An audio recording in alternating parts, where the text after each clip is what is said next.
ही cardiac cycle काय असते बरे सांगा. तुम्हाला माहिती आहे का एक्सपिरियन्स, हे ॲट्रियल कॉन्ट्रॅक्शन जे असतं म्हणजे ॲट्रिया इज बिगिन टू कॉन्ट्रॅक्ट, हे इव्हेंट जो असतो तो फक्त 0.1 सेकंड असतो.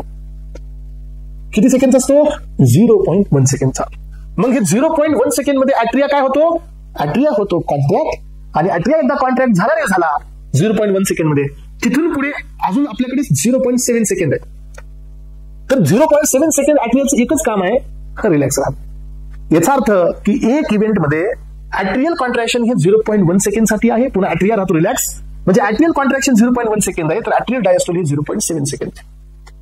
मग आता ॲट्रियल कॉन्ट्रॅक्शन झाल्यानंतर काय होणार आहे पहा, जे तुमचं ॲट्रियामध्ये ब्लड आहे हे खाली इजेक्ट होणार कुठं? वेंट्रिकल मध्ये.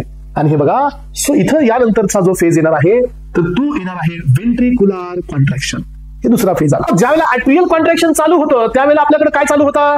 सो ॲट्रियल कॉन्ट्रॅक्शन चालू होतं त्यावेळेला आपल्याकडे वेंट्रिक्युलर डायस्टोल होता. हे सायमल्टेनियसली असतं बरं का.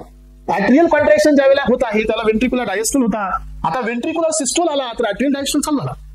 हे एकमेकाच्या सायमल्टेनियसली असतं. हे बघा, आता वेंट्रिक्युलर कॉन्ट्रॅक्शन किती सेकंदाचं असतं? आता तुम्ही मला सांगा, ॲट्रियापेक्षा वेंट्रिक्युलर कॉन्ट्रॅक्शन जास्त पाहिजे, कारण ॲट्रियाला तर फक्त ब्लड खाली डिसेंड करायचं होतं, आता वेंट्रिक्युलर तर सगळ्या बॉडीमध्ये ब्लड पाठवायचं. याचा अर्थ याचं कॉन्ट्रॅक्शन हे जास्त पाहिजे. याचा अर्थ काय की वेंट्रिक्युलर सिस्टोल हा 0.3 सेकंड असतो, म्हणजे ॲट्रियल सिस्टोल पेक्षा 0.2 सेकंड इथं जास्त असतो. आणि यानंतर मग काय होतं की वेंट्रिकल मध्ये जेवढे काही ब्लड प्रेझेंट आहे हे सगळं ब्लड इजेक्ट होतं, आणि हे सेकंड फेज असते तुमच्या सिस्टोलची. ही फर्स्ट फेज असते कॉन्ट्रॅक्शनची, इथं होतो इजेक्शन, आणि हे ॲट्रियल सिस्टोल इथं खतम होतो. यानंतर पहा, इथून तुमचं ब्लड कुठे जाणार आहे मग आता?